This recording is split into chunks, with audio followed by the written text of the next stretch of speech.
Hi, you're tuning in to AWANI Tonight. I'm Saraya Mia. Former UMNO Youth Chief Khairi Jamaluddin is calling for the party's top two posts to be challenged in its elections expected before May 19. He criticized calls to block any contest for the role of president and deputy president, describing it as an attempt to curtail democracy within the party. Khairi's objection referred to calls by 140 UMNO division chiefs for the party's top two posts to remain uncontested. Wanita UMNO has also proposed for the positions to go unchallenged to allow the leadership to strengthen the party. The two top positions are currently held by President Datuk Sri Ahmad Zahid Hamidi and his deputy Datuk Sri Muhammad Hassan. UMNO has already postponed holding party polls twice, first due to COVID-19 and then the 15th general election. According to Khairi, Zahid had given his assurance that he was ready to fight in the upcoming party elections. The former Rumbau MP previously indicated his interest to run for the UMNO presidency again, vowing that if he or his allies won the party leadership, they would continue supporting the coalition government led by Prime Minister Datuk Sri Anwar Ibrahim. Meanwhile, UMNO Information Chief Isham Jalil urges those who intend to contest for any of the party's top positions to announce their candidacy ahead of time. He says UMNO is open to any member contesting for the president, deputy president, or the three vice president positions. Ada juga naratif yang dibawa yang menyatakan bahawa kita nak halang, kita tak nak halang UMNO ni parti-parti lain sebelum ini mereka tak tanding jawatan presiden tapi kita 2018 kita yang tanding jawatan presiden, timbalan presiden. Dan kali ini pun kita tak halang. Isham also denied claims that there would be a proposal to amend the party constitution to ensure that the two posts remain uncontested. He added that UMNO would not immediately sack any of its members that allegedly went against the party, saying any disciplinary issues must proceed with an investigation first. In other news, the government plans to maintain its spending in the next budget, expected to be tabled in Parliament next month. According to Economy Minister Rafizi Ramli, it was also unlikely Malaysia could dodge a recession, given the increasingly challenging global economy. Rafizi said the ministry's goal is to maintain the level of spending and stay on course with existing projects, while finding ways to expand into new projects in important sectors. He did point out that with the limited amount of existing funds, it would be challenging for the government to look into adding more projects. He did not reveal the specific amount of funds, but said it would be announced during the tabling of Budget 2023 on February 24th. Meanwhile, Rafizi added that to say Malaysia would not be impacted by the current global economic state is like a fairy tale. He said it is just a matter of how much the international economy will affect the country.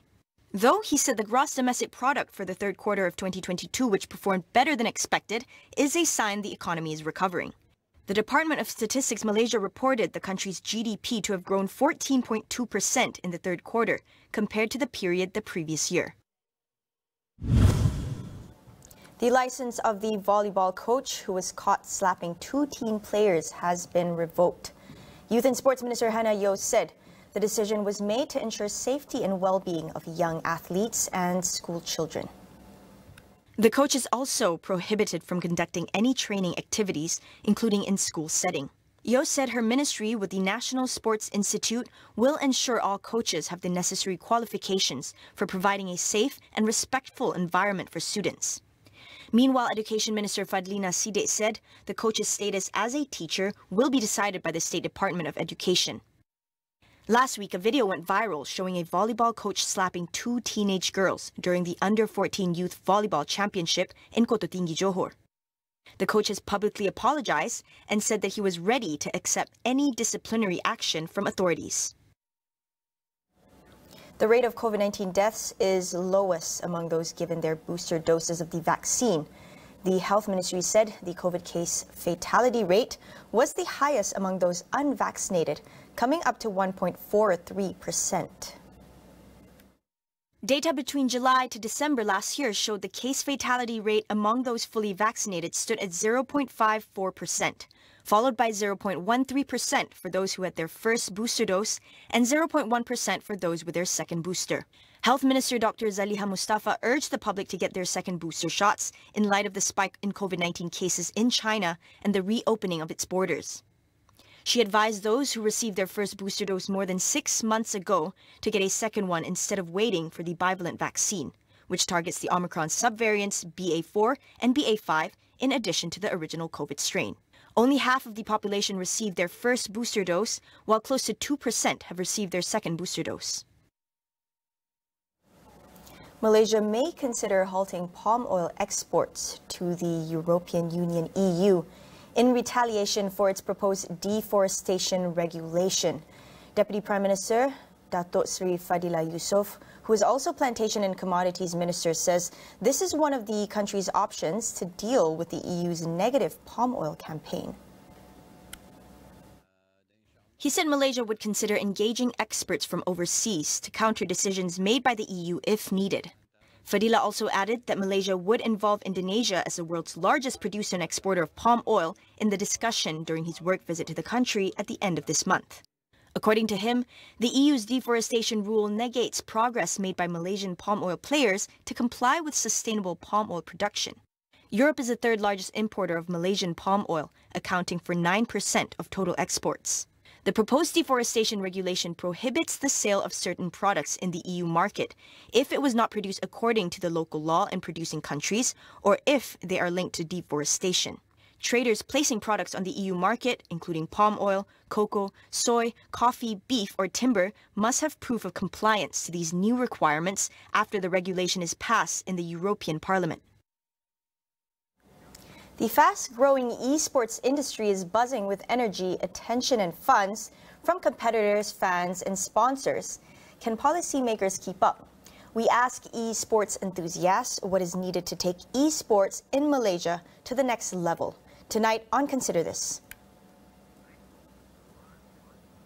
We'll take a short break. Stay with us.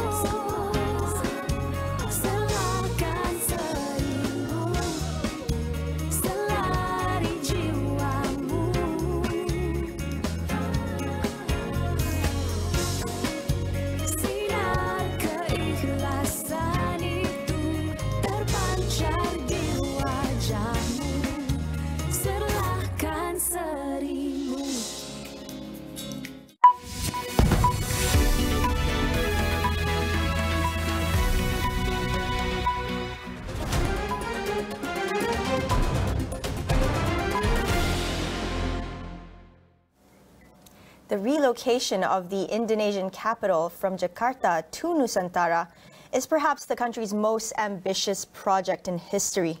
Dr. Zokri Idris discusses the viability of the grand project, even as President Joko Widodo's term comes to an end in 2024.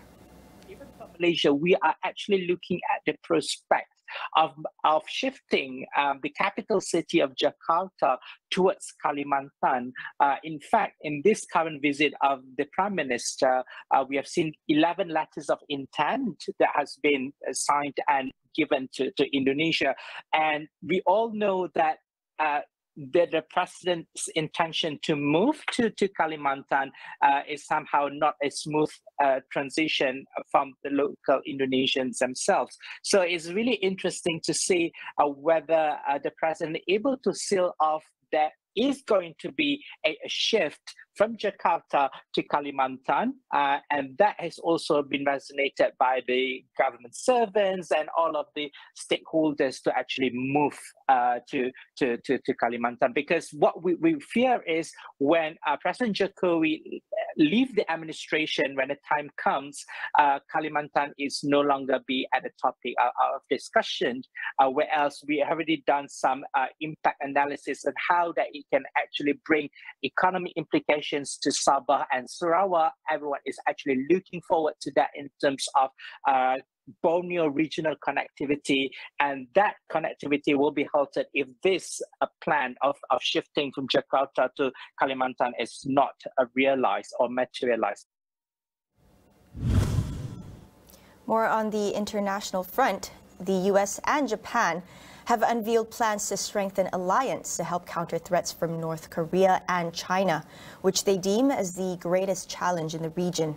This as Washington prepares for the Japanese Prime Minister Fumio Kishida's White House visit with President Joe Biden on Friday. Japan and the United States remain united in our concern over China's destabilizing actions.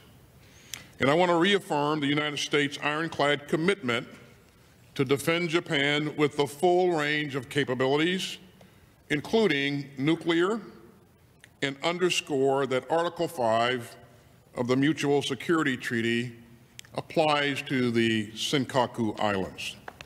The agreement includes, among others, adjusting the American troop presence on the island of Okinawa.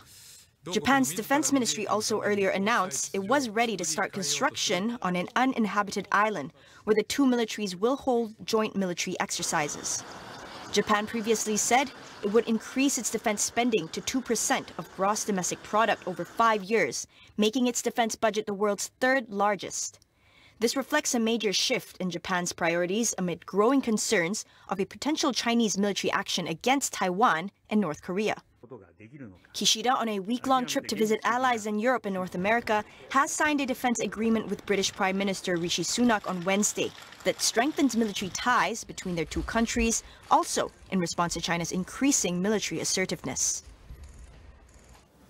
Moscow named a new commander for its invasion of Ukraine, a move that appears to reflect the Kremlin's dissatisfaction with the current leadership.